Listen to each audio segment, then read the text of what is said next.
What's up, Unbroken Nation? I had the pleasure of sitting down with David Maxwell, who is a coach and a speaker, former pastor, and just an incredible human being who is empowering men around the world to be able to move into their full potential. I met David when I was coming back from a workout as he was going to a workout, and we kind of crossed paths. And in that, we stood in this hall. We were at a convention, right? And we're in this hotel and we're just talking. And just something about his presence made me want to stay engaged in his story and his journey. I asked him about, why are you here? What are you doing? Why bother going through the travel during COVID and showing up and paying for the hotel and the whole nine? And that kind of back and forth that happens. And he said something really interesting to me, and I've contemplated for a very long time this idea, this understanding within myself of what does it mean to be a man. And I wouldn't say that this is a conversation that like ostracizes women from it, not by any scope of the imagination. And in fact, some of the information that David shares is really profound. I think if you're in a relationship or a man, or a woman trying to understand men better, or a human trying to understand the human capacity better, whatever that means for you. And the conversation I had here with David today was really beautiful, really powerful and moving, and one that I hope will bring a lot of value to your life. I think it's a good opportunity. Like I say this a lot in the podcast, to sit down and write down some of these ideas and concepts that we go over. And this may be one of those episodes that you want to do it. So without further ado, my guest and friend, David Maxwell. And let's get into the show. What's up, Unbroken Nation? Hello, my friends. I'm Michael Unbroken, host of the Think Unbroken podcast and founder of thinkunbroken.com. And I'm honored to be your trauma coach and mentor because I believe that everyone is capable of getting unstuck, cultivating self-love, and becoming the hero of their own story. I believe that when implemented correctly, the practical tools and education you will receive from this show will help you lead an unbroken and extraordinary life. I believe that no matter what we come from, that we all have the ability to choose ourselves first, to create and manifest a powerful and grace-filled future and love the reflection in the mirror. I believe that every day is a day to grow, learn, heal, and change. That's why I started my company, thinkunbroken.com, which is an online training and healing and personal growth platform where you get everything that I know about how to get motivated, be accountable, get out of the vortex, and become the hero of your own story through community, connection, and commitment. For more information, visit thinkunbroken.com. Please listen closely as you may learn just one thing that will help you be unbroken. And please share this episode with at least 3 of your friends because we all need community and connection in our healing journey. And be sure to DM me and tag me on Instagram at Michael Unbroken so that I can say hi. I just want to thank you again for being a part of this, for listening and being a member of the Unbroken Nation. Now, let's get into today's show and make the world unbroken.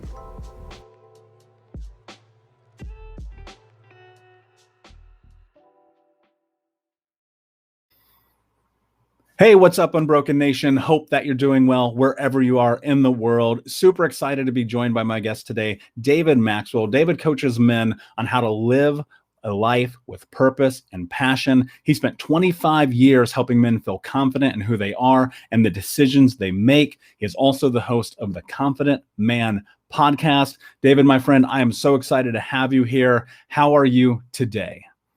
Hey, Michael, I am doing well. Thanks for being here. I'm excited to talk to you and your community. Yeah, the Unbroken Nation is going to be super excited about this conversation and the value we're going to bring today. I'm just going to dive right in. Confidence as a man is something that has so many different nomenclatures around it, from, being egotistical to egomaniacal to being narcissistic to being a bro to being the whole nine.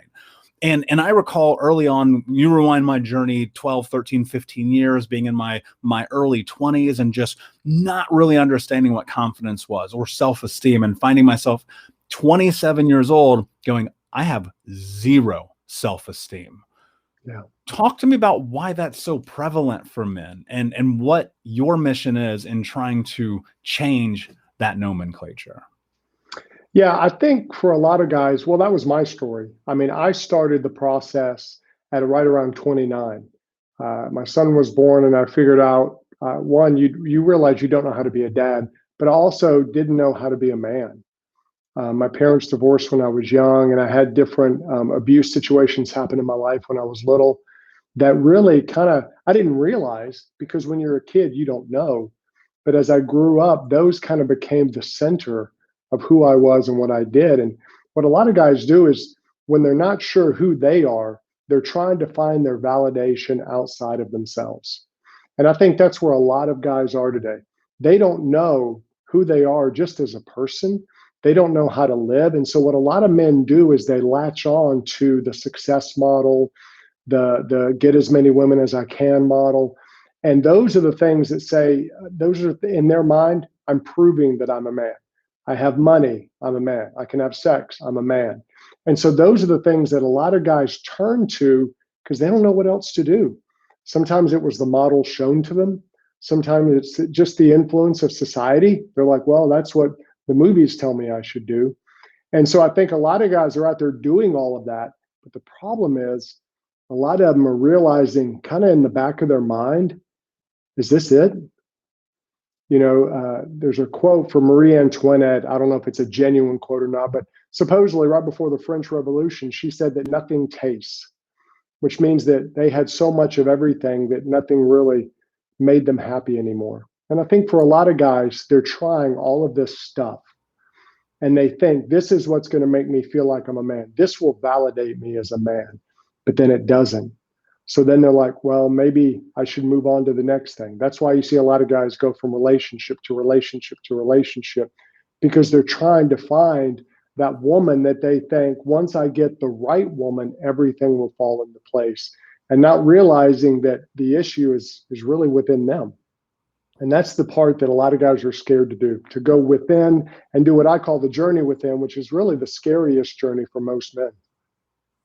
Yeah, and so many things really hit home for me. I look at myself in my 20s and being chasing money, chasing girls, chasing possessions, and being miserable. From the outside looking in, you'd go, "Wow, Michael has it all figured out." But Yeah. it was a disaster, and I was destroying everything around me. And without hitting this rock bottom moment, I really wouldn't know what to do. I probably wouldn't be talking to you right now. And one of the things I'm always thinking about is like, how do you mitigate the risk of the rock bottom to create change in your life when the only thing that you've ever known is the measurement? So me growing up without a father or father figures, or the father figures that I had being abusive, I looked towards movies and rock stars and created this identity of what a man is supposed to be based off of those things. So it was money, girls, cars, clothes, drugs. And that worked really well until it didn't, because I had to sit there and look at my life and go, this is a disaster. When you think about what it means to be a man, what is it? Like, how would you define that? Yeah, well, I use the term confidence because to me, a confident man is not a cocky man. It's not a man who thinks he knows everything. To me, a confident man is a man who knows who he is. He knows his strengths. He knows his weaknesses. He's a man who's willing to say, you know what? I'm pretty good at this. I'm not so great at that. Where a lot of guys, their insecurity makes it where they can't admit that kind of stuff. They can't say what they're not good at. They just want to be better than someone else. They're always trying to one up someone else to make themselves feel better. But a confident man doesn't have to do that because he knows who he is. He doesn't need that validation from outside because he has it from within. Now, that doesn't mean he doesn't grow, he doesn't change. That's the point of it. When you're confident in who you are, you're more willing to work on yourself. You're more willing to say, you know what? I'm not good at this. Or, gosh, I'm not really great at communicating. I want to become a better communicator. Because you're willing to do that because it doesn't change who you are. You're just getting better at things. And that's what a lot of guys don't even have the tools to do. They don't even recognize it because no one's ever said it to them. And no one's kind of woken them up to that idea that, hey, you're living in a 2x2 room when you need to take the walls down and see the whole world. And a lot of men are stuck in their 2x2 room with the posters of the rock stars and the movie stars and the sports stars, and they think this is life. And don't realize there's a whole world out there that they can't even see because they're stuck in that little room. Yeah, and it's so easy to be stuck in that room because it's safe. And Yeah. I think about one of the hardest parts in navigating this journey for me was like stepping into the fear of recognizing that I have the power to kind of create who it is that I wanted to be as a man, but also probably the more scary part of that was having to reframe who it is that I was as a man and who I looked up to as men in my life and in my community. And often having to, the most difficult part of this, I would say, is remove those around me who did not support the narrative that I was trying to create. When so much of what it means to be a man is influenced by our community, our neighbors, our peers, our drinking buddies, the guys we go talk about sports with. How do you like to start to step into that in a way that's practical? Because I think from one aspect, it's really easy to look at life and say, oh, I'm going to mimic model master of this guy over here. And then you have your environment negatively reinforcing the idea that you've changed. One of the quotes I always come to, and I know the Unbroken Nation's probably tired of me saying it, but it's important, is Jay-Z. He said this quote, it's one of my favorite, I'll paraphrase. People always saying that you changed. Well, I didn't do all this work to stay the same. How do you go about the process of creating assimilation in the change process of trying to mimic model master whoever it is you determine to be a confident man so you can step into that in your own life? Yeah, I think for a lot of guys, the thing they have to do is begin to find what I call purpose. And what you do is you help them to see that purpose is not a thing. It's not a thing you can grasp. Like, your purpose is not to make $1 million. That may be a goal, but that's not really a life purpose. And a lot of guys are living their lives with no real purpose. What they're doing is they're living their lives for their goals. And those goals usually come out of their own insecurity. So what you do is you help them to start looking deeper and finding bigger purposes. And purpose that really change is purpose that's outside of yourself. A man who's just living for himself, that's not really a purpose. That's a selfishness. And you won't be a great husband. You won't be a great dad. You won't really make a difference in other people's lives because you're really living for yourself. Even if you are doing things for others, you're doing it from a selfish motive. And that selfish motive won't ever go away. So you won't really be able to enjoy it. Like, there are people out there who have a lot of money and they give away a lot. And that's great. I'm glad they do. But if they're doing it out of a selfish reason to kind of show everybody how good they are at giving, show everybody how successful they are, they've lost all the joy of actually giving and helping because they've done it with that motive that's focused inward. And purpose has to be developed outward. It has to be that I'm here to help others. I'm here to touch others. I'm here to help other people live their life. Now, it doesn't mean you can't be successful. In fact, the people who are the most successful are the ones who are actually living for a purpose greater than themselves. You look throughout history, you look at someone like a Martin Luther King, Winston Churchill. These are people who did something outside of themselves. They were imperfect people. They didn't always get it all right, but they had a purpose that was bigger than themselves, and that impacted others. And what happened? They found their destiny within that purpose. So I think one of the biggest things we have to do for men today is help them to see outside of their own little world that, hey, you're not just here for you. If you have a family, you're here for them. If you have a business, you're there to impact people, and just like what you do with your life, you had that moment where you changed, but you also began to see, I want to help others with this. And as you did that, what's happened? You developed more of yourself by wanting to help others.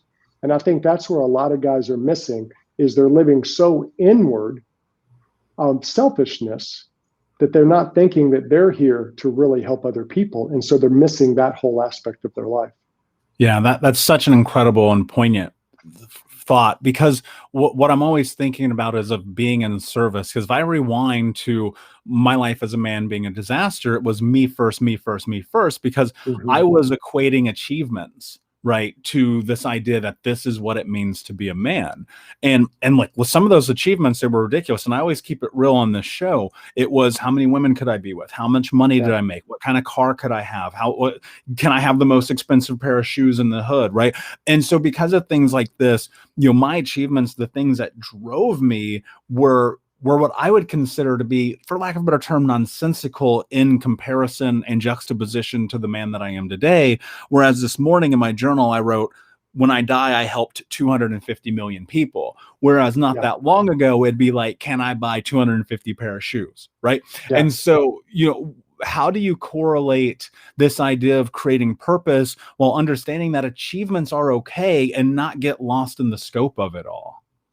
Yeah, I think that's where what guys have to do is really seek to find their purpose where they have it within, where my validation comes from within.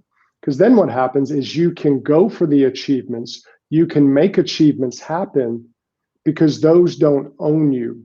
Those don't bring that sense of validation. So when you make an achievement, you're excited because of what it does for everybody, not just you. You benefit from it, and that's not a bad thing, but your purpose is not the validation. It's kind of like the difference between a race and a journey. What I tell men is life is a journey. It's not a race. There's really not a finish line that you cross. It's not going to be that, hey, when you hit 50, if you're independently wealthy and can retire anywhere in the world, you've won. No, you've hit 50, you may have a lot of money, but what else do you have? And that's what we have to understand is that for every man, life is a journey, and they want to do a journey that's worthwhile. Almost every man I've talked to and coached and helped, they want to do something worthwhile with their life. It may not be changing the world, but it could be changing their community. It could be changing their family. It could be changing themselves so they can impact other people.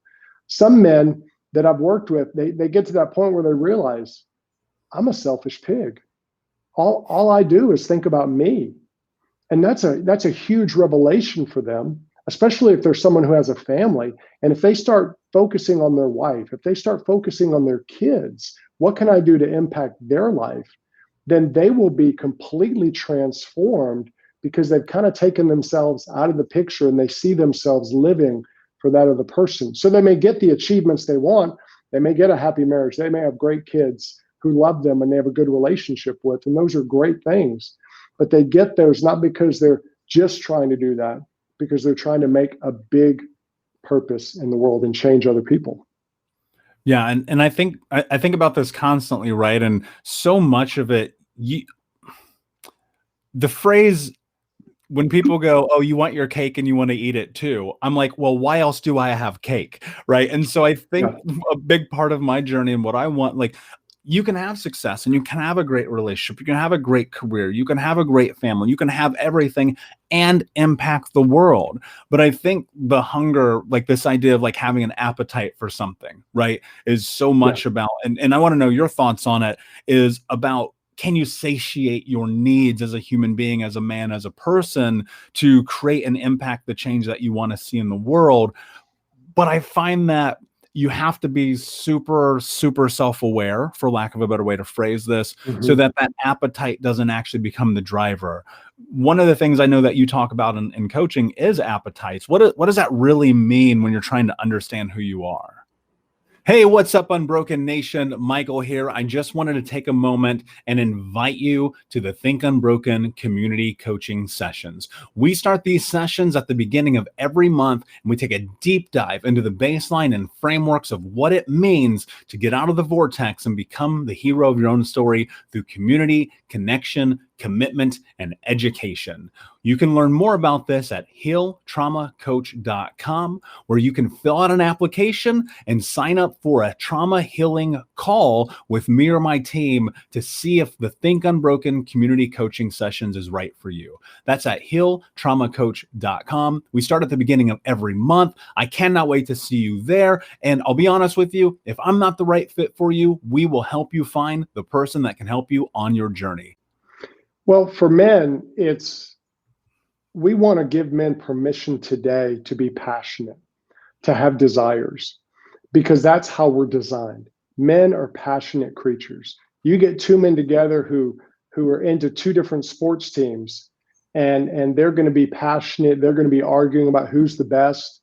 Men today argue about things like, Jordan versus LeBron, just because that's who we are as men. We get very passionate about things. What I want men to see is that passion is not a bad thing. Sometimes guys feel like with the term toxic masculinity and these things, they want to, something's wrong with me. No. It's not wrong with you. You just need to channel it in the right direction. Men who are passionate, who channel their passion, they're the men who make a difference in the world. It's kind of like a train. Trains are huge. They have huge engines. They have rail cars going back for miles. As long as they're on the track, they take care of a lot of business. They do a lot of stuff. But get them off track, and literally it's a train wreck. And a lot of guys in their life, their passion gets them into train wrecks because they don't have it disciplined. They don't have it focused. So you take a guy who sleeps with woman after woman after woman, take all that passion and let him channel it into one woman. Let him channel it into one relationship. And I guarantee you that relationship will be much deeper and stronger than any he's had before, because he's focusing all his passion into that one relationship. And so what he's doing is he's keeping his life from going off the track. He's actually channeling it. In fact, a lot of times with men, I use the example of a bullet. If you take just a handful of lead and throw it at someone, it can hurt them. It might give them a little nick. But if you form that lead into a bullet and shoot it out of a high pressure chamber, it can do a lot more damage. A lot of men are wasting their passion doing lots of things when they have gifts and abilities that are designed to do something specific. But a lot of times they never figure out what that is because they're just throwing their passion everywhere. They're chasing all the women. They're chasing all the money. They're gaming 5 hours a night. And they're doing all of these things, but they're losing that passion that they have, and they don't even know what to do with it. They say, hey, I have all this passion, so I guess I'll game all night. But then they're not growing and getting better and really using their gifts for other people. I often think about the idea of mindset in this, right? And the attitude that we have in creating the life that we want to have, and fear often being this precursor for why we don't create the life that we want. Talk to what do you think is the correlation between the attitude you have and then how much of this is like really having to face your fear? Yeah, I think for a lot of guys, it's facing your fear and also getting to that point of realizing that there are things you're good at and there may be things you're not good at, and that's okay. And a lot of guys don't like that. They want to feel like they're good at everything. But that's, Olympic athletes don't try to do all the sports. They focus on the one sport and they become great at it. And that's what takes them to the Olympics. And I think a lot of men today are scared of admitting, I'm not good at this, or I'm not good at that. And I think that's something they have to realize that you need to do, because then you can start prioritizing what's more important. What's the most important thing in my life? And also for some guys, it's just getting to that realization of, gosh, I need help. For me, it was that. When my son was born, I realized my life was out of control. I was doing all these things I didn't want to do, and I just needed help. And that was scary because I had to admit I needed help. It was expensive because I had to pay for that help. So you have to invest in that. Even though you've been investing and wasting your life, now I had to invest in getting help. But those are the things that I think for a lot of guys, they think that admits defeat when it doesn't. It gives them actually more tools to win the war in their life. And that's where a lot of guys, they don't see it that way. They see it as, well, I'm a failure. No, you may have lost a battle, but the war is long. The war is your life. And if you start fighting the right way with the right tools, then you're going to start winning that war instead of having it beat you.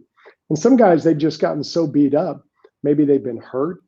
Maybe they don't know how to do that inward journey, and they don't know how to get help. So they ask a friend, and the friend doesn't really help them because they don't know any better. What I tell men is they need to find a good coach. And when I say coach, a lot of times I'm talking an emotional and mental coach.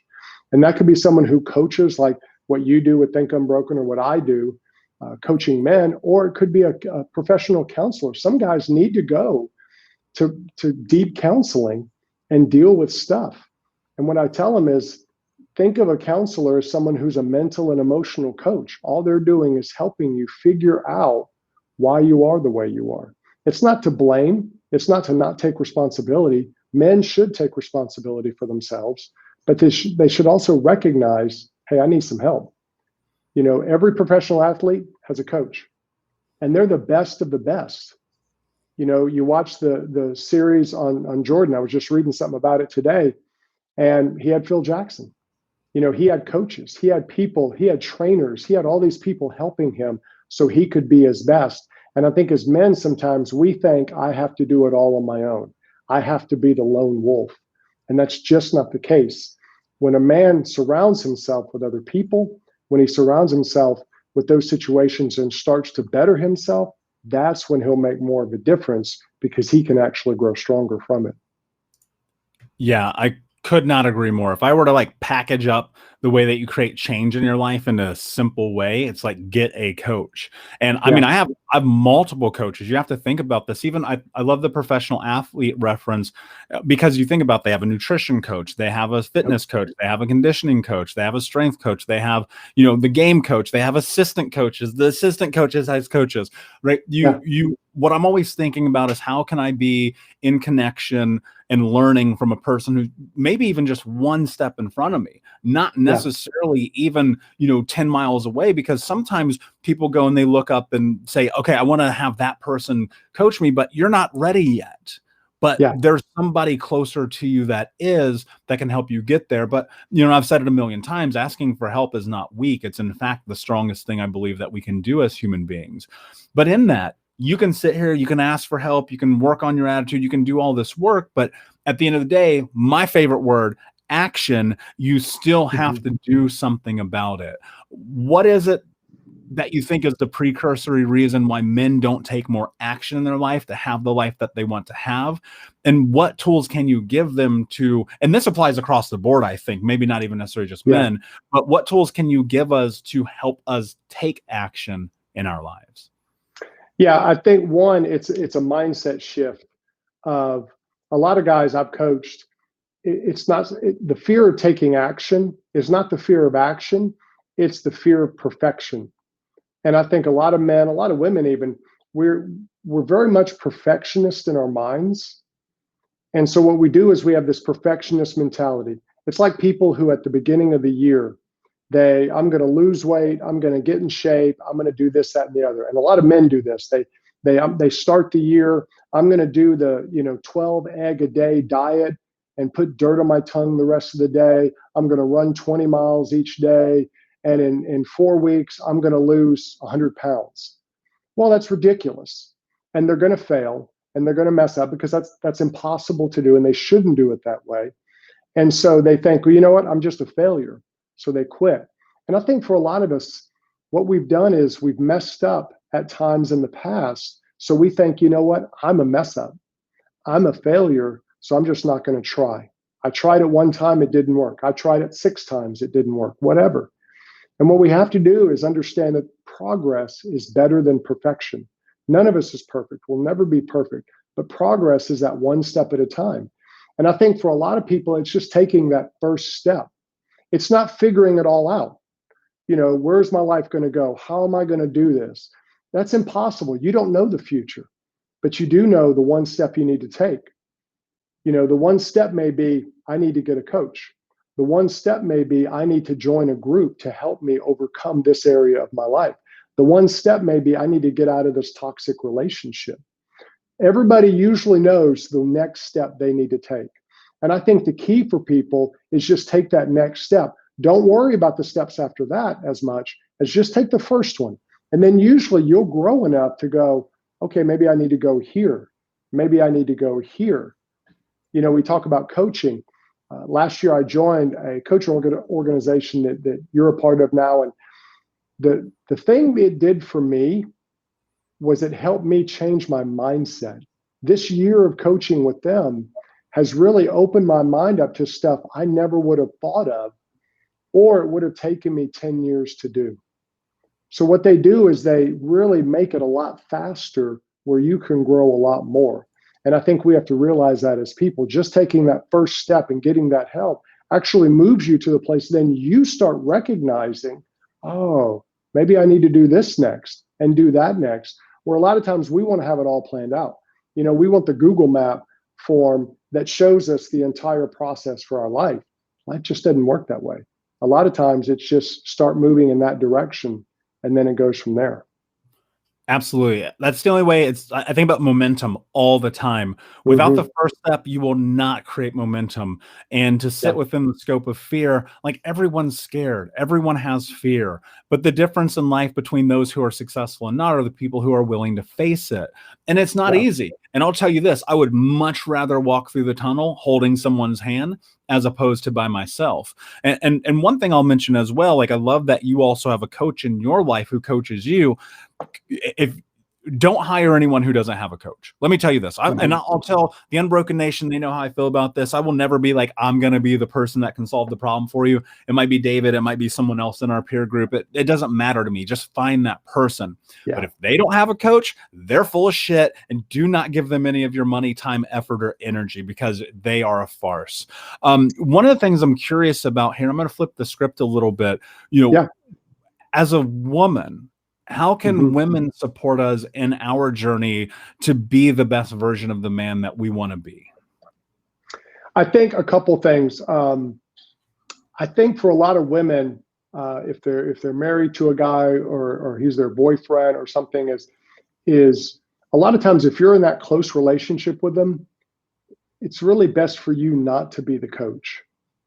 You need to encourage them to find a coach, but you don't want to be that coach.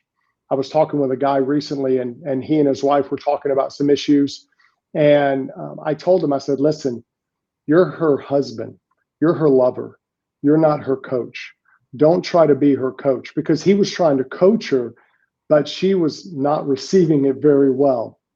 And I told him, I said, you don't need to try to coach her. Be her husband. Be her cheerleader. And so a lot of times in relationships, what we do is we want to do everything. We want to be the cheerleader. We want to be the lover. We want to be the coach. And that's a lot of roles. And that can be overwhelming to the other person. So what you want to do is encourage them to find their coach. Encourage them to find that other person. Now, if you don't like that and you want to be their everything, then that's another issue. I've been around women who the guy, they want to be everything to the guy. So they want to answer all his problems. Well, that's an issue she's going to have to deal with, because we can't do that to each other. That's an unhealthy relationship. If you want to be the end all be all to the other person, you're just not designed for that. And so what I tell women to do a lot of time is just encourage, your husband, your boyfriend, whoever, to find the coach. Encourage them in their growth, and they'll become a better person. And you'll actually get a better relationship out of it when you take your hands off that coach. Because what will happen is it's easy for him to kind of not listen to you, even though what you may be saying is the same thing as what he may be telling, someone else is telling him. But if he's paying them to do it, guess what? He's probably going to listen a little bit more than you. And you can get offended, or you can say, I just want him to do it. But I would pull back from that role. Be the cheerleader, be the encourager. And sometimes you may have to drop a hammer.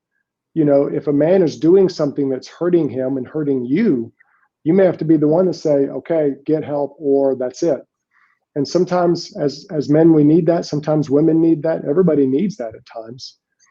But I wouldn't try to be that coach to them, because sometimes it becomes too easy for them to kind of pull back and not really listen. Yeah, and it's so difficult to navigate that, right? Because part of us wants to, and as a person who I consider myself to be empathetic, wants to help people. The one thing Hmm. that I know that's true about life is we can't help anyone. Only people can help themselves. Yeah. We can give them all the tools, we can lay out on the front, but they can only help them. But what we can do is support. That's a big word Yeah. that I'm hearing here, David. And support, and just be like, Yeah. yeah, I'm here for you. I got you. What do you need? How can I show up? And more so, what are your thoughts about judgment in relationships when they come to this place where now someone wants to create, and this can go either way, right? Where someone Hmm. wants to create change in their life, they want to get better, they want to step deeper into the journey, but on the other side, the other person is trying to pull them back. Hey, you're changing, you're different. How do you Yeah. navigate that? Because I find that happens quite frequently, whether you're a man or a woman, you're in this position where you're like, I'm going to do what it takes to have the life that I want to have. And yet my counterpart is saying, I liked you better the other way. Yeah. And that unfortunately is a reality of it. If one person in a relationship begins to change and grow, they're going to change and grow. So the dynamic of the relationship will change. And that's where, if you're the person who's the encourager, you have to understand that and be okay with it. Because if not, then you'll start pulling them back and saying, well, wait a minute, I liked you better the other way. Like my wife and I, we had been married for a few years. And then I started getting help and I started changing. And what happened was I started having an opinion. Well, for the first 5, 6 years of our marriage, I didn't really have an opinion. I was like, whatever, whatever. And that's because I was hiding addiction stuff. So that's kind of how I did it. Well, I started getting healthy and getting whole. And then I started going, I don't like that. I don't want us to do that. And she didn't like that because she kind of liked the fact that we did whatever she wanted. So that became an issue for us that we had to work through. We had to talk through it. We had to get some help, get some counseling on that, and get some people to pour into us so that our relationship could grow. Because if you grow, your relationship is going to grow if the other person's willing. Now, if the other person's not willing to grow and change and they want to keep things the same, then one of you is going to have to make that decision. Is this relationship the one I need to be in? Is this the one? Or what can we do to grow and change together? And that's the issue with it. If one person's growing and changing, it's usually going to end up both of you are going to have to grow and change to keep the relationship in it. Now, on the other side of that is a much deeper, better relationship, but it is going to take work to get there. Did you know that you can sponsor an episode of the Think Unbroken podcast? All you have to do is visit thinkunbrokenpodcast.com, and there's a little coffee icon down there at the bottom of the screen, or you can click the sponsor an episode link and your name will go on the sponsored list for sponsors of the Think Unbroken podcast. One of the things you may not know is that this is an internal podcast. There's no major sponsors. Coca-Cola doesn't sponsor us. We don't get the Joe Rogan endorsement. We're over here trying to create massive change in the world, and I cannot do it alone, and I need your help. So if you have the ability, please visit thinkunbrokenpodcast.com, help sponsor an episode, and we will put your name on the sponsorship list where everyone can see your contribution to the Unbroken Nation. My friend, I appreciate it so much. I want to continue to make these shows and bring tremendous value to your life, to our world, and to the Unbroken Nation, but I cannot do it alone. If you have the ability, please visit thinkunbrokenpodcast.com and sponsor an episode. All right, my friends. Yeah, and I come to this phrase. I remember in my early 20s, I was seeing someone, and her mother came to me and she said, "You two are half yoked." And I didn't know what that meant. And it's like this Midwesterner thing, right? And effectively, it means if you have two ox or oxen, I don't know which plural applies here, Yeah. and they are on a plow and they have the yoke around them. If they both are not in synchronicity, the plow does not move. Yeah. And she said, "You are half yoked." And I was like, "Oh, okay, that actually makes a lot of sense, especially in the context of the chaos of this crazy ass relationship I'm in."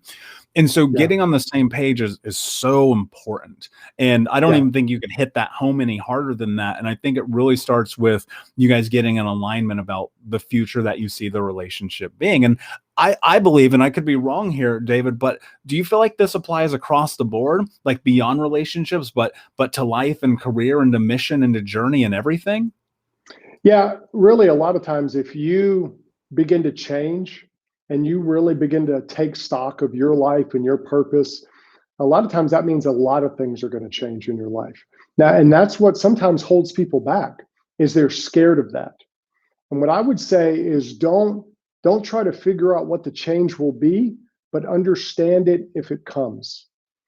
You will change and grow. If you start taking control of your life back and you start figuring out what you want to do, you find your purpose, you start moving in that, you may figure out, I don't like my job. I may make incredible money, but I hate my job and it doesn't fit my purpose. Well, that means you may eventually change jobs. But at the time of beginning, don't worry about that, but just understand that could happen down the road. And that's not necessarily a bad thing because you're changing. You're changing who you are, what your purpose is. And those are positive things. You know, if all you've lived for is money and you change your focus where, hey, I'm not living for just money anymore, then some of the things you did for money might change to where I don't have to make that much money. I think I'd rather have more of a life in this area. And you may end up moving to a different part of the world. Reinvention is hard. It's hard for everybody, but it is necessary to grow.